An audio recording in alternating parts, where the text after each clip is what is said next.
அவையோருக்கு வணக்கம். சு. வெங்கடேசன் அவர்கள் காவல் கோட்டம் என்னும் தன் புதினத்திற்காக சாகித்ய அகாடமி விருது பெற்றவர். அவர் உருவாக்கிய வீரயுக நாயகன் வேள்பாரி என்னும் படைப்பு ஆனந்த விகடன் இதழில் 2016 அக்டோபர் தொடங்கி 111 அத்தியாயங்களாய் 2 ஆண்டுகள் தொடராய் வெளிவந்து பெரும் பாராட்டை பெற்றது. அரசரும் போர்க்களமுமே பேசுபொருளாய் கொண்டு வல்லார் வகுத்ததே வரலாறு என்று பொது புத்தியில் பதிந்து போன காட்சி பிழையை திருத்தும் காவியம் வேள்பாரி. மண்ணின் முதல் குடிகள் தோன்றிய குறிஞ்சி நிலத்திலிருந்து தொடங்கிய தமிழரின் வரலாறையும் வழக்காரையும் பிரிக்காமல் ஒரே நீரோட்டமாய் காண வேண்டிய கட்டாயத்தை, அனைவரும் அறிய வேண்டிய ஒரு கோணத்தை மக்களுக்கு உணர்த்தும் இலக்கிய படைப்பு வேள்பாரி. முல்லைக்கு தேர் தந்தான் பாரி என்று மட்டுமே பாரி பலருக்கு அறிமுகம். அதை தாண்டி தமிழரின் பண்பாட்டு செழிப்புக்கு பாரியின் கொடை பெருமளவு உண்டு. முல்லை கொடிக்கு கிளையும் குச்சியும் நட்டு பந்தல் போடாமல் ஓடும் தேரை நிறுத்துவது நிர்வாகத்திறனா? அப்படியானால் அதன் பின்னணி என்ன? பதவி அடுக்குகள் இல்லாத நிர்வாக முறையை தமிழர் பண்பாட்டோடு பிணைத்து பரம்பு நாட்டை எப்படி வழிநடத்தினான் பாரி? வரலாற்றின் 2000 ஆண்டுகால இடைவெளியில் வெளியிலிருந்து இந்திய துணைக்கண்டத்தின் மீது போர் தொடுத்து இங்கு ஆட்சி செய்தவர் பலர். அப்படி படை கொண்டு பழந்தமிழ் நிலத்தின் எல்லை வரை வந்த கில்ஜி, முகலாயர், மௌரியர் மற்றும் சுல்தான்களால் இறுதி வரை ஏன் தமிழகத்தில் கால் வைக்க முடியாமல் போனது? ஒரு வாசகனிடம் இத்தகைய கேள்விகளை விதைத்து அவனின் சிந்தனை தேக்கத்தை தகர்த்தெறிந்து தமிழரின் அகவாழ்வும் புறவாழ்வும் அளவாய் கலந்து பக்குவமாய் பதமாய் கதை வடித்த சு. வெங்கடேசனின் தமிழுக்கு தலை வணங்கி பாரியை ஒரு நாட்டிய நாடகமாய் உங்கள் முன் மேடையில் தீட்டுகிறோம். வேள்பாரியின் சில வில்லல்களை உங்களுக்கு சுவை பார்க்க தருகிறோம். இது சுவை காட்டும் அளவே. முழு விருந்து சு. வெங்கடேசனின் எழுத்தில் உள்ளது. மண்ணெங்கும் பாடல் பாடும் பாணர் கூட்டம் இதோ பாரியின் பெருமை பாடுவதில் திளைத்து ஆடுகிறது. ஆட்டம் தொடங்கட்டும்.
வீசும் தென்று பூத்திருக்கும் மலரின் நறுமணத்தை கைப்பற்றி அழைத்து நிலம் முழுவதும் பரப்புவது போல் தமிழகத்தை ஆளும் மன்னர் பலரிடமும் புலவர்களிடமும் பாரியின் புகழை சொல்லாமல் சொல்லுகிறார்கள் பாணர்கள். அருக நாட்டு மன்னன் செம்பனின் அரண்மனையில் ஒரு மாலை பொழுதில்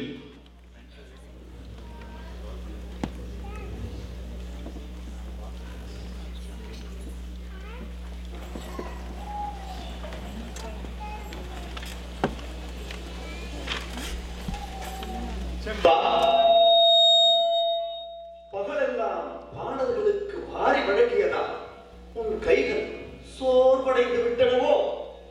இல்லை கவிழரே, பாடல்களுக்கு வாரி வழங்கும் வாய்ப்பே எனக்கு கிடைக்கவில்லை. பரப்பு நாட்டில் பாரியை பார்த்துவிட்டு வந்த வானர் கூட்டம் சுமக்க முடியாத அளவு பரிசு தான் நம் நாட்டைக்கு வந்தனர். இங்கு வந்து ஆடி பாடி களைப்பாரி என்னோடு விருந்து உண்டு விட்டு சென்றனர். தமிழ் நிலம் முழுவதும் சுற்றும் பாடல் குழுக்கள் ஒரு முறையாவது பரப்பு நாடு செல்வர். மற்ற மன்னர்களிடமெல்லாம் பரிசு பெறும் பாடல்கள் பாரியிடம்தான் கருணையை பெற்றனர். பாரி தன்னை பாடல்களின் உள்ளத்தில் என்றும் வற்றாது, அது சுரந்து கொண்டே இருக்கும். ஆஹா, ஆமா, பாரி பரப்பை ஆள்கிறானா அல்லது பாடல்களை ஆள்கிறானா? பசுத்தவரின் பாரி மாறியதா எல்லா நாட்டுக்குள்ளும் நிறைந்திருக்கிறான் என்கிறார்கள். பரப்பு நாடு வளமிக்கது. பாரியை பார்க்க போன எவரும் வழிதவறியோ வனவிலங்குகளிடம் சிக்கியோ இடர்பட்டதாக நாம் கேள்விப்பட்டதே இல்லை. பாரி விருந்தோம்பலில் தேர்ந்தவன் என்று நினைக்கிறேன். ஆனால் வள்ளல் தன்மை என்பது நிர்வாக திறமை அல்ல. அது பசித்த குழந்தையின் குரல் கேட்ட கணத்தில் பால் கசியும் தாயின் மார்பை போன்றது. புலவரே, நீ சொல்வதை பார்த்தால் பாரி வள்ளல் அல்ல என்கிறீர்களா? பாரியை வள்ளல் என்றோ சிறந்த அரசன் என்றோ என்னால் இப்பொழுது சொல்லிவிட முடியாது. நாளை காலை வேட்பன் வாரை வழியாக நான் பாரியின் பரம்புமலைக்குள் நுழைவேன். அப்படியா? உண்மை. பாதுகாப்பாக அழைத்து செல்ல என் படையை அனுப்புகிறேன். நான் பரிசோதிக்க நினைப்பது பாரியை, உன் பலத்தை இல்ல. நான் தனியாகவே செல்கிறேன்.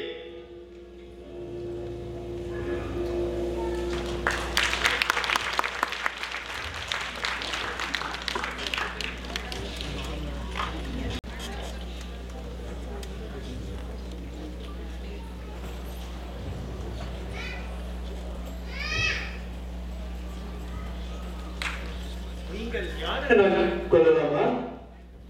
நான் கபிலன். நான் உங்கள் பெயரை கேட்கவில்லை. நீங்கள் யார் என கேட்டேன். நான் புலவன். பாடல்களா? இல்லை இல்லை, அவர்கள் இசையமைத்து பாடுவார்கள். நான் எழுத கற்றவன். நீ யார்? என் பெயர் நீலன். நான் வீரன். வீரர்களின் மிகவும் குறுகியது. ஆமா, உனக்கு மனமாகிவிட்டதா? இன்னும் இல்லை. என்னவள் மயிலாவை தான் வருகிறேன். நான் நீண்ட தூரம் மலையேறி நடந்து வந்ததா என் கால்கள் மிகவும் சோர்வடைந்து வருகின்றன. சிறிது நேரம் உட்கார்ந்து இளைப்பாறுகிறேன். இந்த பனைமரத்தடியில் உட்காருங்க.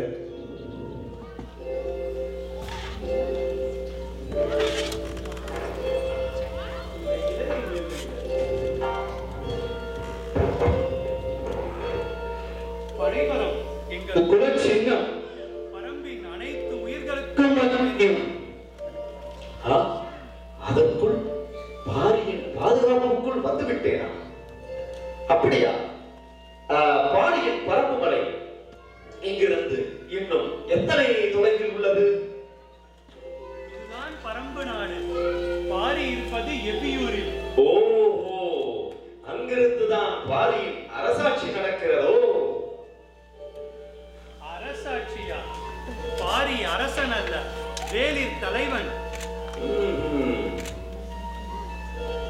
ஆமா, பணப்பூவை பரப்பின் சின்னமாக ஆக்கியதன் காரணம்? அது வெறும் பூவல். ஆயுதம். காட்டில் தேங்கி நிற்கும் நீரில் பணப்பூவை போட்டால் நச்சுநீரும் குடிநீரும் மாறும். வேப்பம்பூ யாருக்குரியது தெரியுமா? சிற்றெரும்புக்குரிய. இல்லை, எந்த மன்னனுக்குரியது என்று கேட்டேன். அது பாண்டியனுக்குரியது. வயல் நண்டின் கண்ணும் அப்படித்தான் இருக்கும். அதை உங்கள் பாண்டிய மன்னன் மாலையாக அணிந்து கொள்வானா? ஏன், கடல் நண்டின் கண்கள் அப்படி இருக்காதா? கடலை நான் பார்த்ததே இல்லை. கடல் பறந்து விரிந்தது. எங்கள் பாரியின் கருணையை விடவா? ஒரு வீரனுக்கு நாட்டை ஆள்பவன் மேல் இவ்வளவு நேசமா?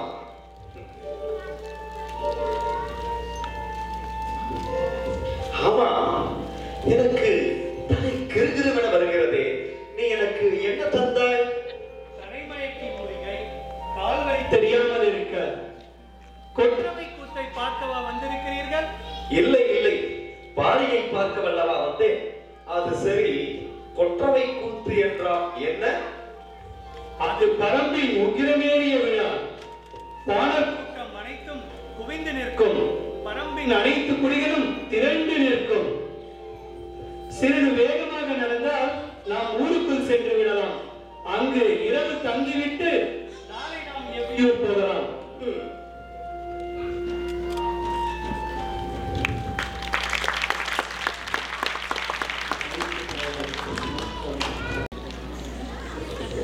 கொற்றவை கூத்து இது பயின்று பழகும் கலை என்று. பார்வையாளனின் கலை தாகத்திற்காக ஆடப்படும் நடனமும் அன்று. சொற்களாலும் பாவனைகளாலும் சொல்லி மாளாத மனித உணர்வு ஓட்டத்தின் வடிந்து முடியாத வடிகால் இது. பரம்பில் கொற்றவை கூத்தின் முதல் நாள் காட்சி.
என்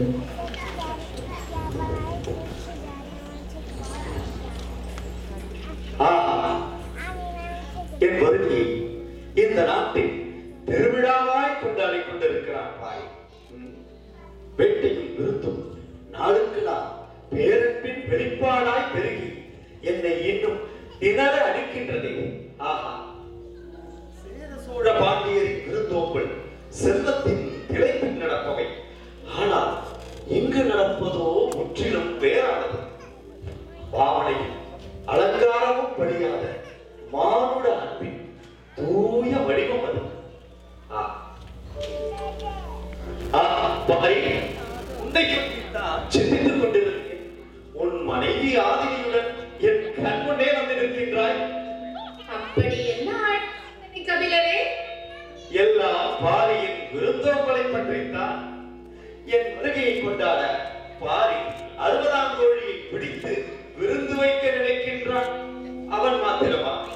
பாரியின் நிழல் போலவே தொடரும் முடியனும் பரம்பில் அனைவரும் வணங்கும் தேக்கனும் 60ஆம் கோழியை பிடிக்காமல் வேறு எதற்கும் காது கொடுக்கவே தயாராக இல்லை. எழுத்து கற்ற புலவர் நீங்கள். உங்கள் காலடி பரம்பில் பட வேண்டும் என்பது இவரது நெடுநாள் விருப்பம். அது சரி, முடியன் என்பது இயற்பெயரா? இல்லை, அது பரம்பின் தளபதி என்பதை குறிக்கும் பட்டப்பெயர். ஓஹோ, அப்படி என்றால் தேக்கன் என்பது அதுவும் பட்டப்பெயர் தான். பரம்பின் காடறியை கற்றுக் கொடுக்கும் ஒரே ஆசானை நாங்கள் தேக்கன் என அழைக்கிறோம். கொற்றவை கூத்து பாலியலுக்கு கூறியதுதானே? அதை நீங்கள் ஏன் குறிஞ்சி நிலத்தில் நடத்துகிறீர்கள்? இல்லை, அது ஐந்தடிக்க முடிய கூத்து. உபேந்திரர்களால் எத்தனையோ குளங்கள் அழிக்கப்பட்டு விட்டன. அது இன்றும் தொடர்கிறது. அந்த தாக்குதலில் தப்பி உயிர் பிழைத்தோர் உள்ளனரா என்ன? அழிக்கப்பட்ட 16 குளங்களின் மிச்சங்கள் இப்போது பரம்பில் விசைக்கின்றன. நாங்கள் எங்களிடமிருந்து பாதுகாத்து அடைக்கலம் தர முடியும் என்ற நம்பிக்கையில் அவர்களுக்கு தஞ்சம் புகுந்தனர்.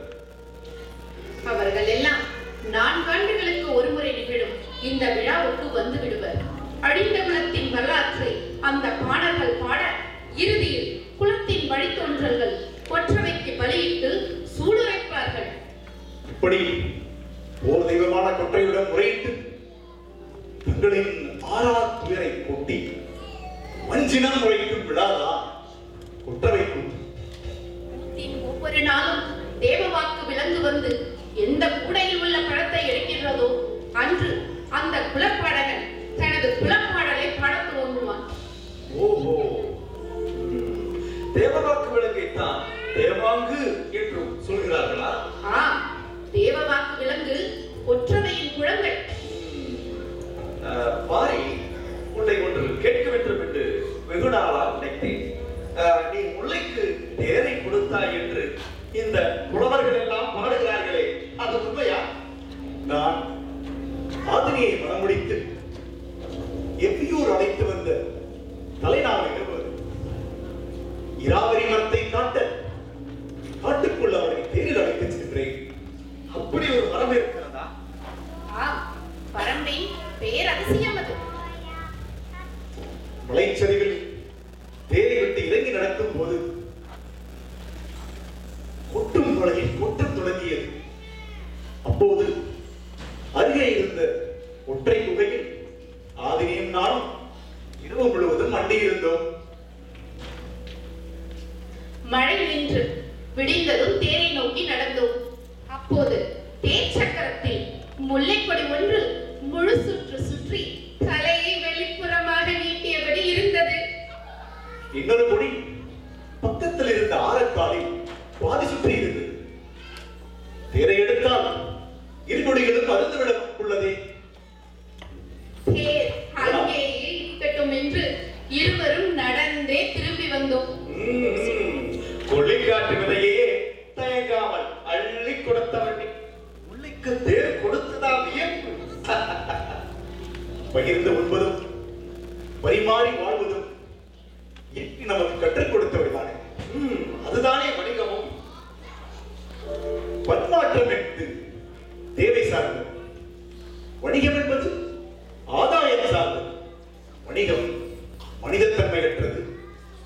மக்களை சிதைப்பது வணிகம் இயற்கைக்கு எதிரானது.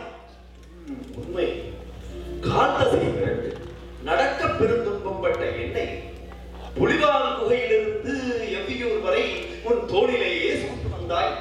முல்லைக்கு தேர் கொடுத்த நீ இந்த புலவனுக்கு தோல் கொடுத்தாய் அல்லவா?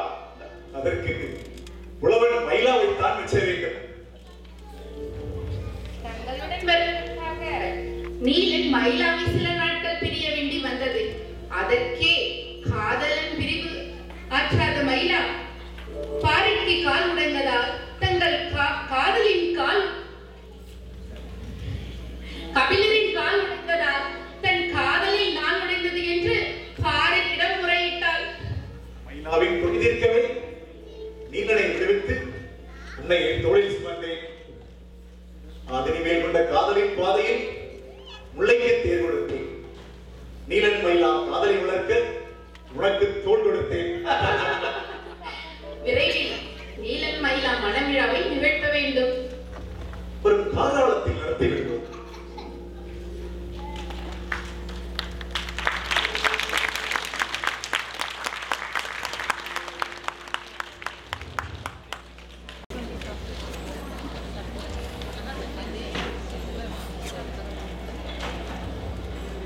வணங்குகிறேன் மானிய அரசே.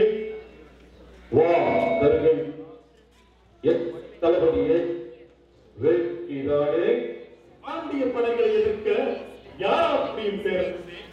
மேலும் நாம் விலைக்கு வாங்கிய சோழனின் தளபதி திடீர் திரையர்களை பிடிக்க வெறிகொண்டு நின்றார். சோழ படைகள் அழித்து நிற்கும் திரையர்குடி இன்று நவரசம். மகிழ்ச்சியான செய்தி சொன்னாங்க. கருகைவானா இளவரசர் புதியவர்படி மனவிழாவில் மூழ்கி கிடக்கும் மதுரை மாநகரின் இனிய செய்தி இது. தங்களின் சம்பளத்தை நீங்கள் பரிசளிக்கும் போது பெரும் மகிழ்ச்சிக்கு எதிர்நோக்கி இருக்கிறேன் பேரரசே. பொச்சுவை பேரர் புதியவர்களுக்கு பிறந்தவர். அவள் தந்தை சூழ்நில ஒருவனுக்கு திரையங்களை அடிப்படை கொடுப்பது ஈடாகாது. அவன் யவனர்களுடன் கடல் வணிகம் செய்யும் அப்படி என்றால் அவருக்கு வேறொரு பரிசை அது திசை பேசை நாவாய்களை திசை மாறாமல் செலுத்துவது வணிகர்களுக்கு பெரும் சவால். திசை செல்லும் வணிகமே அது எதுவாகவும் உங்கள் கொண்டு வந்து சேர்த்து விடுகிறேன். பரத்தை அவ்வளவு சுலபமாக எடைத்தாதே கருகைவானா. அஞ்சி நடுங்கி ஓட வைத்த யானையை கொண்ட யானையை மரபின் பெண்ணொருத்தி கை குழந்தையுடன் சென்று வெறும் கொண்டு விரட்டியதை பற்றி மயூர் அரசவையில் சொன்னார். வீரமிக்க அந்த சிறு குடியை பெரும் படை கொண்டுதான் வெல்ல முடியும். நான் என்ன செய்ய வேண்டும் பேரரசே?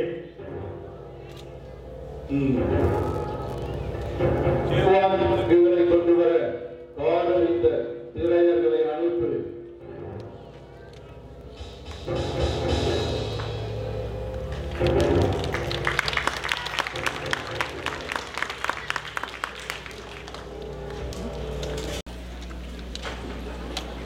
பரம்பில் வாழும் மக்களில் சிறு எண்ணிக்கையில் மட்டுமே உள்ள திரையர்களை பாண்டிய மன்னனின் படை சிறைபிடித்தது. சிறைபிடித்த பரம்பின் திரையர்களையே பாரிக்கு எதிராக ஏறும் அரசியல் உத்தியின் அடுத்த கட்டமாக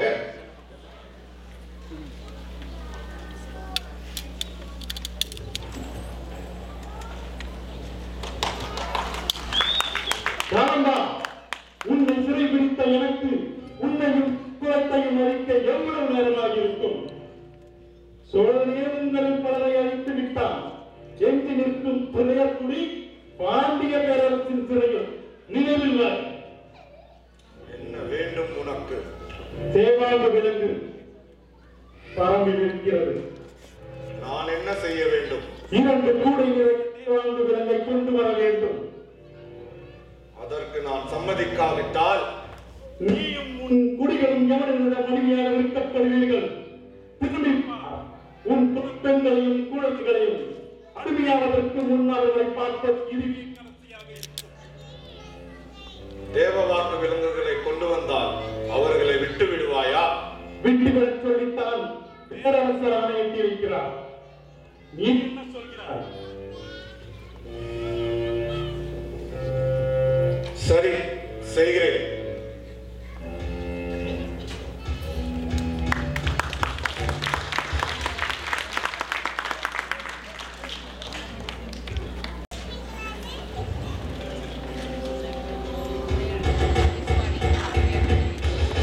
பாரி, மோதுவதற்காக அருகில் செல்லாதே, கையில் குத்துக்கும். ஐயோ, பாரியுடனா மோதிக் கொண்டிருந்தேன். என் குலத்தை காக்க பாரியனும் மாமனிதனையே கொல்ல துணிந்தேனே. பாரி, நான் திரையற்குடியின் காலம் வரும். ஐயோ, கலம்பா, எழுந்து. என் மூதாதையர்களா குண்டரித்தே பெரியாத்தா துதுவையின் பிள்ளைகளையாம் வைத்தேன். கதராதே பாரி, நீ பரம்பின் தலைவன். உன் கண்ணீரை இந்த மண் அறியக்கூடாது. நம்மால் எப்படி கண்டறிய முடியாமல் போனது? ஒருவது நம் குலமாக என்பதை நாம் எப்படி அறியாமல் போனோம்? எல்லா குலங்களையும் அறிய விடாமல் காத்த நாம் நம் குலத்தை நமது மண்ணில் வைத்தே அழிக்க துணிந்து விட்டோமே. வருத்தப்படுவதற்கு நேரமில்லை. காயம்பட்டவர்களை நாம் காப்பாற்ற வேண்டும். அடுத்து ஆக வேண்டியதை பற்றி சிந்திப்பாய். ஒரு வகையில் சாதவிடக்கூடாது. நம்மால் வீழ்த்தப்பட்ட தேவ வீரர்களை உடனடியாக காப்பாற்ற வேண்டும். புதுவையின் குலக்குடிகள் இரத்த சொந்தம், அதுவும் நம் குலம்.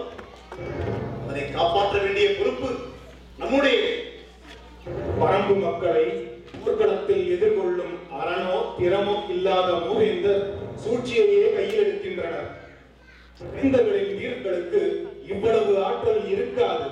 அதனிடம் உயர்ந்த காரணத்திற்காகவே இது நடக்கிறது என்று சரியாக கணித்து சொன்னாயே பாரி. அப்போதும் கூட எனக்கு புரியாமல் போய்விட்டதே. பாண்டியரின் சூழ்ச்சியை முறியடித்து திரையை நாம் சேர்ந்து மீட்போம். திரையர்களை நாம் இங்கு சந்திக்காதது போலவே, தடுக்காதது போலவே தேவவாக்கு விலங்கோடு அவர்கள் பாண்டியரிடம் செல்லட்டும். காலம்பா, காயம்பட்ட உன் வீரர்கள் உடல் தேறியதும் அவர்களுடன் புறப்படு. உன்னுடன் 2 கூடைகளில் 40 தேவவாக்கு விலங்குகளை எடுத்துச் செல். உங்களுடன் பரம்பின் வீரர் அறுவர் இணைந்து கொள்வர். அவர்களும் வீரர்கள் இருப்பார். அவர்கள் அனைவரும் உங்களைப் போலவே நல்ல உடம்பாக கொண்டவர்கள். இதனால் அவர்களுக்கு இன்னல் ஏதும் வந்துவிடாதா? வெட்டுக்களில் இருக்கும் பாண்டியர்களுக்கு இந்த மாற்றம் எதுவும் தெரிய போவதில்லை. அடிவிட்டு குறுகி நிற்கும் பலருக்கு இடையேதான் அவர்கள் இருக்கப் போகிறார்கள். எனவே கவலை வேண்டாம். அப்படியே பிடிபட்டாலும் எப்படி மீள்வதென்று அவர்களுக்கு தெரியும். இந்த அறுவரை நீலன் மட்டுமே சிறந்த வீரன். மற்றவர்கள் பல திறன் மிக்கவர்கள். நீங்கள் தப்புவதற்கு அவர்களுக்கு உதவி மிகவும் உதவியாக இருக்கும். பாண்டியரின் சூழ்ச்சி ஒருபுறம் இருக்க, வரம்பு நாட்டை எந்த கணமும் அழிக்க துணிந்து கொண்டிருக்கிறான் குட்டநாட்டு அரசன் குட்டியஞ்சேரன். அவனே இப்போது உச்சத்தில் இருக்கிறான். அவன் சேரும் ஒவ்வொரு செல்வமும் பரம்பு நாட்டுக்கு எதிரான போராயுதமே. குடநாட்டு அமைச்சரும் நம்மிடம் தூது வந்தானே, வரம்பின் வளங்களை அவரிடம் பகிராவிட்டால் போர் தொடுக்க எண்ணம் இருப்பதாக சொன்னானே. வணிகமே அரசின் அச்சாணி என்று பேசி மனிதனையும் அரசியலையும் வணிகம் மட்டுமே பார்க்கின்றனர் மூவேந்தர். வணிகமே இல்லாததால் தான் நாம் செழித்திருக்கிறோம். இயற்கை வழங்குகிறது, நாம் வாழ்கிறோம். இடையில் விற்கவும் வாங்கவும் நாம் யார்? நாம் ஆள்பவர் அல்ல, ஆளப்படுகிறது. இயற்கை தான் நம்மை ஆள்கிறது.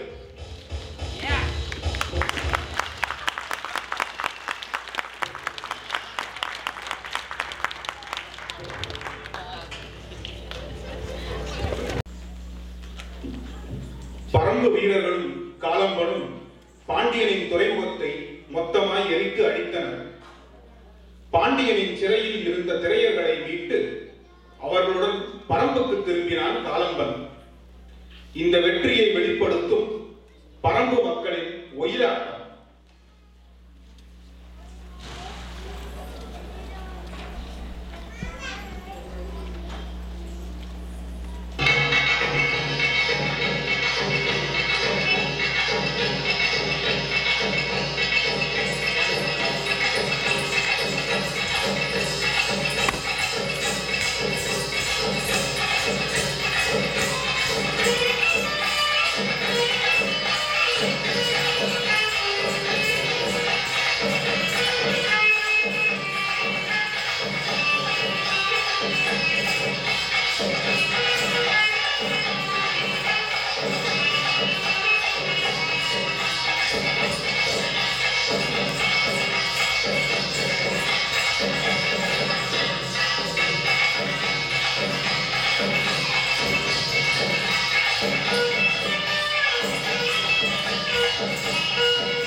பேராசா இசைவேளரே, பாண்டியனின் தூதுவனாக வருவது எப்படி இருக்கிறது? வரம்பில் வாழ்வது எப்படி இருக்கிறது? இதுதான் வாழ்வு என தோன்றுகிறது. இயற்கையை பற்றிய மனித பேரறிவு இங்குதான் வாழ்வோடு ஒன்றி இருக்கிறது. இயற்கையை பற்றிய அறிவா? தங்கள் உள்ளங்கையில் இருக்கும் ஒன்றின் நாட்டிலேயே அறிய முடியவில்லை மக்கள். தாங்கள் எதை சொல்கிறீர்கள்? தேவாங்கி விலங்கை சொல்கிறேன். அது எப்பொழுதும் வடக்கு திசை நோக்கியே உட்காரும். திசை பற்றிய அறிவை விளக்கிலேயே கொண்டது. இந்த விளக்குக்காக பாண்டியன் ஏன் இவ்வளவு முயன்றான் என்ற கேள்விக்கு எனக்கு விடை இப்பொழுது புரிகிறது. வணிகர்கள் கடலில் எந்த திசையாக இருந்தால் அதை இந்த விளக்கை கொண்டு அறிய முடியும்.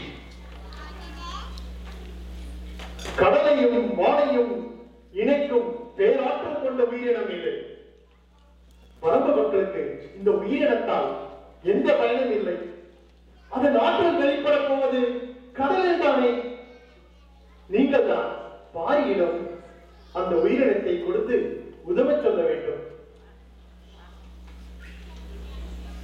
ஏன் பேசின்று நிற்கின்றேன்? என் நண்பன் பாரி எப்பொழுதும் ஒரு வியப்புரிய தோழன் தான். ஆனால் அந்த வியப்பு இப்பொழுது மேலும் அதிகரிக்கிறது. பாண்டியன் இந்த விளக்குக்காக ஏன் இவ்வளவு முயன்றான் என்ற கேள்விக்கு விடையறிய பாரி ஒரு பொழுதும் ஒன்றே இல்லை. மேலும் வற்புறுத்தி கேட்டால் வேந்தன் எதை செய்தாலும் அதில் மனிதருக்கும் இயற்கைக்கும் எதிராகவும் தங்கள் அதிகார நலனுக்காகவும் இருக்கும். இதில் கூடுதலாக திக்க என்ன இருக்கிறது என்பார். இப்பொழுது புரிகிறது பாரியின் சொற்கள் எவ்வளவு ஆழமானவை என்று. ஆற்றலை அறிவதும் பயன்படுத்துவதும் தான் ஒரு மனிதனை வெல்ல முடியாதவனாக மாற்றுகிறது. ஒரு மனிதன் வெல்ல முடியாதவனாக மாற வேண்டியது யாருடைய தேவை? இயற்கையின் தேவை. இயற்கையை பற்றிய பேரறிவு மட்டுமல்ல, மனிதர்களை பற்றிய பேரறிவும் நிறைந்த இடமாக இந்த பரம்பராக இருக்கிறது. நான் வருகிறேன்.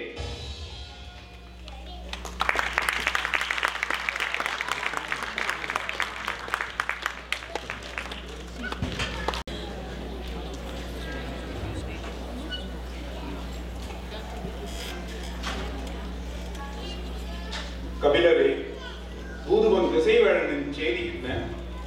சதியை மறைக்க வந்த தூதா அல்லது சதியை தொடர்ந்து வந்த தூதா? ஆமா, தேவவாக்கு விளக்கு வடக்கு நோக்கி மட்டுமே உட்காரும் என்ற உண்மை உங்கள் அனைவருக்கும் தெரியுமா? இது கூடவா தெரியாமல் இருப்போம்? தேவவாக்கு விளக்கு குற்றவையின் குழந்தை. குற்றவைக்கு வடக்கு வாசல் என்று மற்றொரு பெயர் உண்டு. பாண்டியனின் துறைமுகத்தையே மொத்தத்தை அழித்திருக்கிறோம். இருந்தும் இவ்வளவு மென்மையாக தூது அனுப்புகிறான் பாண்டியன். நம் மீது பெரும் தாக்குதல் செய்ய இருப்பவர்கள் தாங்கள் அப்படி அல்ல என்று காட்டிக்கொள்ள முயல்கிறார்கள். அதற்கும் வாய்ப்பு இருக்கிறது. பரம்பின் முன் பாண்டிய படை அடங்கி ஒடுங்கும் என்பது பாண்டியனுக்கும் தெரிந்திருக்கும். அது சரி, நீங்கள் வேட்டுவன் பாறையிலிருந்து திரும்பி வரும்போது வேட்டூர் பழையனை பார்த்தீரா? அவர் என்ன சொன்னார்? பார்த்தேன்.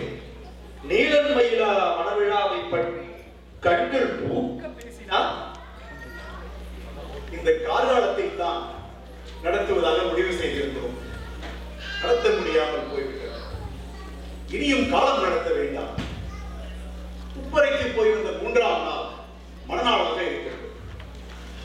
நீங்கள் என்னுடன் உப்பரைக்கு வருகிறீர்களா அல்லது இங்கே இருந்து மணவிழா ஏற்பாடுகளை பார்க்கிறீர்களா? இதில் என்ன ஐயம்? தேவவாக்கு விளக்கு திசை மாறியா உட்கார்ந்து விட போகிறது. உங்களுடன் ஒப்புரைக்கத்தான் வரப்போகிறேன்.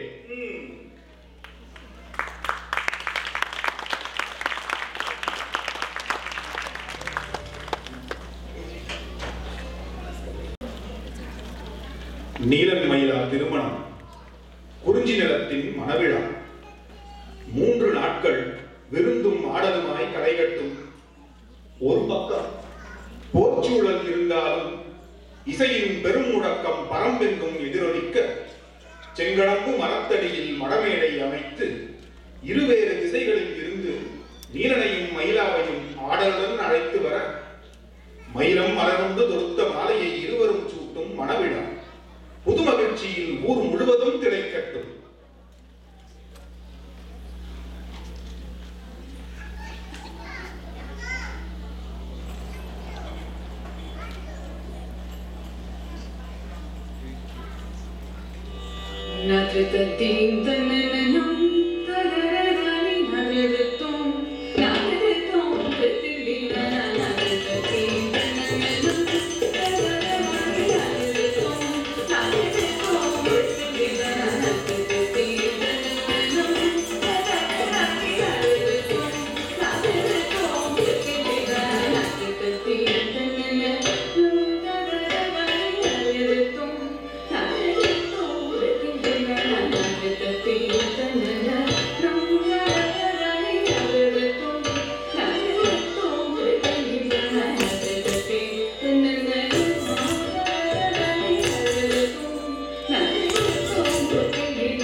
என்ன ஆழ்ந்த சிந்தனையில் இருக்கிறாய்?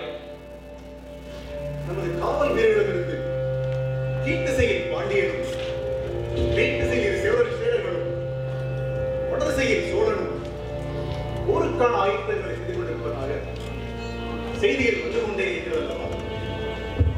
மூவேந்தர்களும் வரம்பின் மீது படையெடுப்பது நிச்சயம். ஆனால் அவர்கள் ஒவ்வொருவரும் ஒரே நேரத்தில் வந்தால் எப்படி தடுக்க வேண்டும் என்பதை பற்றி சிந்தித்துக் கொண்டிருந்தேன். மாமுனியா, வரம்பின் தளபதிக்கே பதற்றமா? என்ன செய்தி? ஒட்டகையிடம் செய்தி பெற்று வருவதற்குள் கொஞ்சம் தாமதமாகிவிட்டது. கீழ்திசை கூலையின் செய்தி அனுப்பியிருக்கிறான். சேரர்கள் இருவரும் தங்கள் படைகளை இணைத்து பரப்புக்குள் நுழைத்துக் கொண்டிருக்கிறார்கள். இருவரும் தனித்தனியாகத்தானே இருந்தார்கள். இப்போது எப்படி? படையை பற்றிய விவரங்கள் வந்ததா? ஆயமலை கணவாய் வழியே பரம்புக்குள் இன்னும் சில நாட்களில் நுழைய உள்ளனர். பதற்றம் வேண்டாம், இளைப்பாரியவில் பேசலாம். வடதிசையில் எழுநாட்டின் வழியே சோழனின் படை பரம்புக்குள் நுழைந்து கொண்டிருக்கிறது. அந்நேரம் 3 அடவி ஈக்கள் கடித்ததில் நான் மயங்கி இருந்தேன். நல்ல வேளை அங்கவை தான் பார்த்திருக்கிறார். எனக்கு மயக்கம் தெளிந்ததும் அவள் தான் நடந்தவற்றை கூறினால் நான் விரைந்து வந்தேன். நீ நாகக்குடியில் பிறந்தவர், அதனால் தான் 3 அடவி ஈக்கள் கடித்திருந்தும் இன்னும் உயிரோடு இருக்கிறாய். நீலன் மயிலால் மணவிழாவில் உன்னையும் அங்கவையும் காணாமல் ஆதினி கவலையோடு இருந்தார். அங்கவை சோழப்படைகளை பற்றி வேறென்ன சொன்னார்? பல்லாயிரம் வீரர்கள், குதிரைப்படை ஏதுமில்லை, யானைப்படையும் காலாட்படையும் தான். தூசிப்படையினர் சோழர்களை போல தெரியவில்லை. அவர்களின் காதுகளின் மேல் மடலில் 3 ஓட்டைகள் இருந்ததாக அங்கவை சொன்னார். பாண்டிய படை கீழ்திசையில் திரண்டு கொண்டிருக்கிறது. படைகள் பல காலங்களில் நிற்கின்றன என்று கீழ்திசை வீரர்கள் செய்து கொண்டுள்ளனர். பாண்டிய படை எவ்வளவு இருந்தால் என்ன, பரம்பை பிடிக்க மலையேறி வர வேண்டும். எந்தவித முன் அனுபவமும் இல்லாமல் பல்லாயிரம் வீரர்களை மட்டுமே நம்பி வடதிசையில் செங்கடச்சோழன் புரிந்துள்ளான். தென்திசையில் குதிரைப்பாதையை முதியஞ்சியர்கள் எப்படி அறிந்தான்? மூவரும் நம் கைக்கருகே வந்து விட்டனர். சேரனும் சோழனும் பாண்டியனும் பரம்பின் மீது போர் தொடுக்கும் எண்ணத்தை பல ஆண்டுகளாக வளர்த்துக் கொண்டே வருகிறார்கள். இவரும் தங்களின் படைகளோடு தனியாக நம்மிடம் வந்தால் நிச்சயம் தோற்கும் என்கிற காரணத்தால் இதுவரை பரம்புக்குள் நுழையவில்லை. அப்படிப்பட்ட மூவரும் ஒன்றாய் சேர்ந்து படையெடுத்திருப்பது விந்தையிலும் விந்தைதான். ஆக வேண்டியதை பார்த்து சூழலைத்து போர் தொடங்கட்டும்.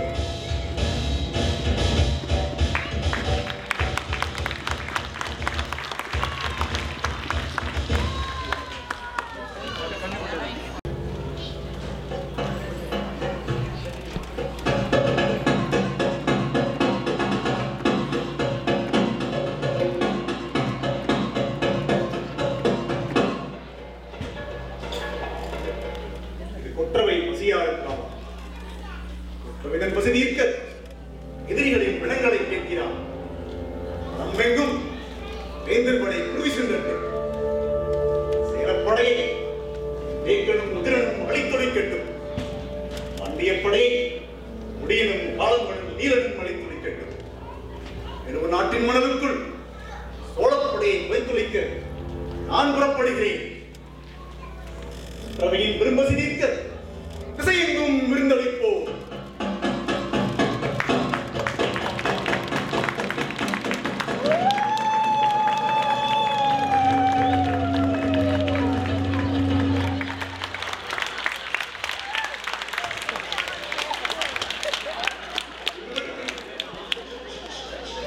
இதோ போரின் தொடக்கம் வரை பாரியுடன் நடந்து வந்தோம்.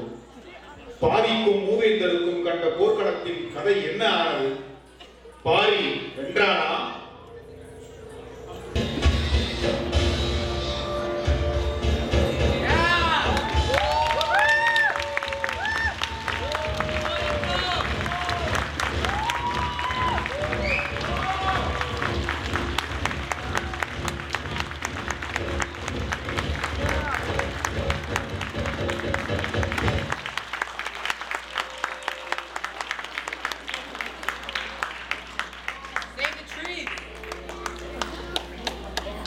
closet. Just leave it. Yes, mushroom. Just leave that. Leave that. Oh,